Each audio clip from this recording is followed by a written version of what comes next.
Hey, plant enthusiasts, welcome back to Herbal Hacks. If you're new here, don't forget to hit that subscribe button and notification bell so you never miss our weekly videos on the healing power of plants.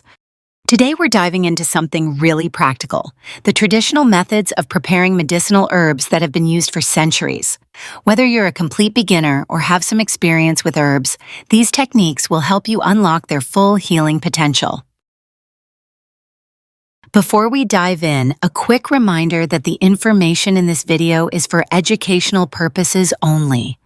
Always consult with a healthcare provider before starting any new herbal regimen, especially if you have existing health conditions or take medications. The way we prepare herbs is just as important as the herbs themselves. Different preparation methods extract different beneficial compounds, so knowing which technique to use is crucial for getting the most from your plants. Let's start with the simplest method, infusion. This is perfect for delicate plant parts like leaves and flowers. Just pour hot water over your herbs and let them steep for 5 to 15 minutes. Think of it like making tea. This method is great for extracting water-soluble compounds and volatile oils. What actually happens during an infusion is fascinating. The hot water causes the cell walls of the plant material to break down, releasing the medicinal compounds into the water.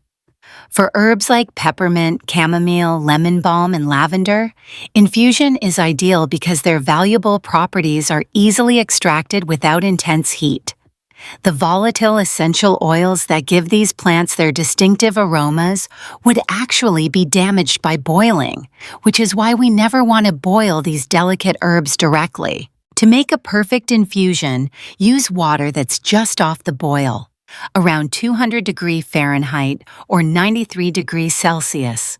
This temperature is hot enough to extract the beneficial compounds, but not so hot that it destroys the more delicate constituents. Always cover your infusion while it steeps. This prevents the valuable volatile oils from escaping with the steam. 1 teaspoon of dried herb per cup of water is usually sufficient, though you can adjust based on your taste preferences and the specific herb. Next, we have decoction, which is quite different from infusion. Decoctions require simmering herbs in water for about 10 to 30 minutes. This works best for tougher plant materials like roots, bark, seeds, and berries, where we need more heat and time to extract the medicinal properties. With these harder plant parts, a simple infusion just isn't enough. The tough cellular structure needs the sustained heat of simmering to break down and release the deeper compounds. For example, herbs like ginger root, cinnamon bark, burdock root, and dandelion root contain beneficial compounds that are locked within tough fibrous material. The gentle boiling action helps to extract these compounds, resulting in a more potent preparation. For a proper decoction, use 1 tablespoon of dried material per cup of water. Place your herbs in cold water, bring to a gentle boil, then reduce to a simmer. Keep the pot partially covered to prevent too much evaporation while allowing some of the water to reduce, concentrating the medicinal properties. The resulting liquid will be much darker and stronger than an infusion. For those of you looking to create more potent and long-lasting preparations, maceration is your friend. This involves soaking herbs in a menstruum, a liquid solvent like water, alcohol, vinegar, or oil, for several hours or even weeks. The extended contact time allows for thorough extraction of both water-soluble and alcohol-soluble compounds. Tinctures are perhaps the most common form of maceration, usually made with alcohol as the solvent. What makes tinctures so valuable is their long shelf life. They can last for years without losing potency, compared to infusions and decoctions, which should be consumed within days. Additionally, alcohol extracts a wider range of plant compounds than water alone, including resins, alkaloids, and certain flavonoids. To make a basic tincture, use 1 part dried herb to 5 parts alcohol, typically 80 to 100 proof vodka, or 1 part fresh herb to 2 parts alcohol. Place in a sealed glass jar, shake daily, and allow to macerate for 4 to 6 weeks in a cool, dark place.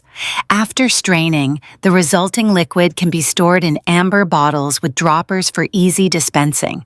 Common herbs that work well as tinctures include echinacea, valerian, holy basil, and milk thistle. Oil infusions represent yet another extraction method, where herbs are macerated in a carrier oil like olive, coconut, or jojoba.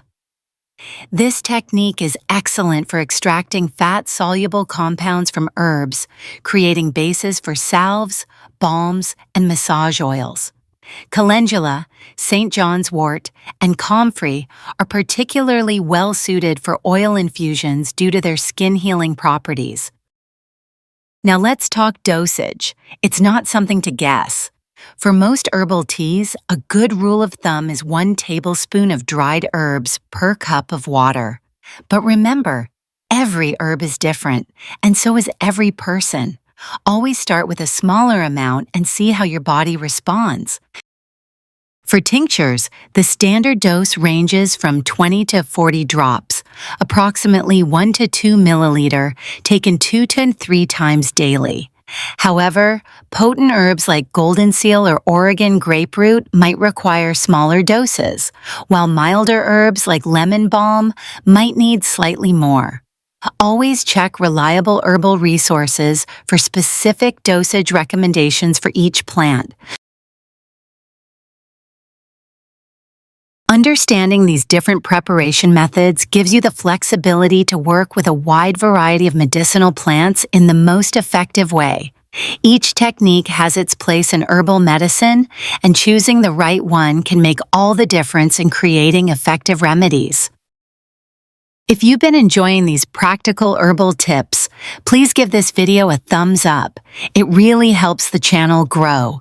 And if you have any questions about preparing herbs or requests for future videos, drop them in the comments below. Thanks for watching, and I'll see you next week for another episode of Herbal Hacks, where we'll explore the amazing healing properties of mint. Stay natural, my friends.